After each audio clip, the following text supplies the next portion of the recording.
తెలంగాణ సర్కార్ దేశ సైన్యంతో మనమంతా ఉన్నామనే నమ్మకాన్ని ఇయ్యాలి. ఇప్పుడు రాజకీయాలు రాద్ధాంతాలు చేసుడు ఉండొద్దు అని సీఎం రేవంత్ రెడ్డి అందరికి ఆర్డర్లు ఇచ్చిండు.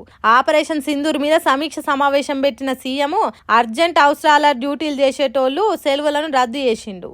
ఎప్పుడు ఏ అక్కరుండేది తెలియదు కాబట్టి సర్కార్ ఆఫీసర్లు అందరూ అందుబాటులో ఉండాలని గట్టిగా చెప్పిండట. మంత్రులు ఎమ్మెల్యేలు ఎప్పటికీ జనాలకు అందుబాటులో ఉండేటట్టు చూసుకోవాలని అన్నాడట. మీడియాల సోషల్ మీడియాల దేశాన్ని తక్కువ చేసినట్టు చెప్పే వార్తలు పెడితే కఠినంగా చర్యలు తీసుకోవాలని చెప్పిండట. అంతేకాదు దావఖాన్లలో పనిచేసేటోళ్ళు అందుబాటులో ఉండాలని ఆర్డర్ వేసిండట. తెలంగాణ పబ్లిక్ చాలా ఆదమర్చినట్టు కాకుండా హుషారుగా ఉండాలి. ఎక్కడ ఏం జరిగినా తోటి భారతీయులను ఆదుకునే ఆలోచన చెయ్యాలి అన్నట్టు చెప్పిండట.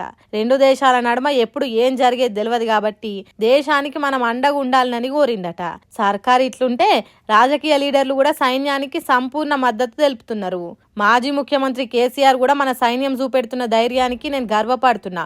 ఉగ్రవాదం ఉన్మాదం లేకుండా పోవాలి, ప్రపంచ శక్తులన్నీ ఒక్కతాటి మీదకి వచ్చి దాని నామరూపాలు లేకుండా చేయాలి అన్నట్టు దేశానికి మద్దతు తెలిపిండు. మన సైన్యం ఎంత ధైర్యంతో ఉగ్రవాదుల మీద దాడి చేసిందో అంతే జాగ్రత్తగా ఉండాలి దేశం. ఎవడన్నా ఏమన్నా చేయ చూస్తే తిప్పి కొట్టేటట్టు సిద్ధంగా ఉండాలి అన్నట్టు చెప్పిండు. ఆపరేషన్ సింధూర్ మీద ఆంధ్ర ఉప ముఖ్యమంత్రి పవన్ కళ్యాణ్ మాట్లాడుకుంటా As the dogs are barking right now, simply don't bark on social media. రక్షణ వ్యవస్థ గురించి యుద్ధం గురించి తప్పుగా మొరిగితే ఊకునేది లేదు అన్నట్టు చెప్పిండు.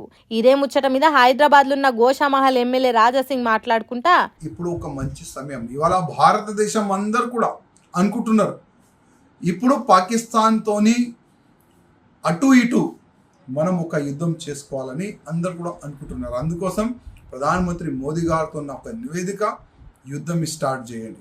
మరి ఎమ్మెల్యే సాబ్ కోరినట్టు జరుగుతుందో చూడాలి. ఆపరేషన్ సింధూర్ మీద ఎంఐఎం లీడర్ ఓవైసీ కూడా దేశానికి సపోర్ట్ చేయాలి అన్నట్టు చెప్పిండు. పాకిస్తాన్ మీద మన ఆర్మీ దాడికి సంబరపడుతున్నా. ఇంకోసారి పహల్గామ్ అసొంటి దాడులు ఉగ్రవాదులు చేయకుండా చూడాలి. 5-10 కాదు, మొత్తం పాకిస్తాన్ దేశంలో ఉన్న ఉగ్రవాదులను ఏరి పారేయండి, జై హింద్ అని ట్విట్టర్లో రాసిండు. ఇట్లా చాలా మందే మాట్లాడిండ్రు. కానీ సిపిఐ నారాయణ మాట్లాడుకుంటా సింధూర్ గురించి ఏమన్నాడో చూడుంది. CPI is against of the war in Pakistan because the war is nothing but it would be strengthened against the terrorists. That we should not use that weapons against the Pakistan people or government.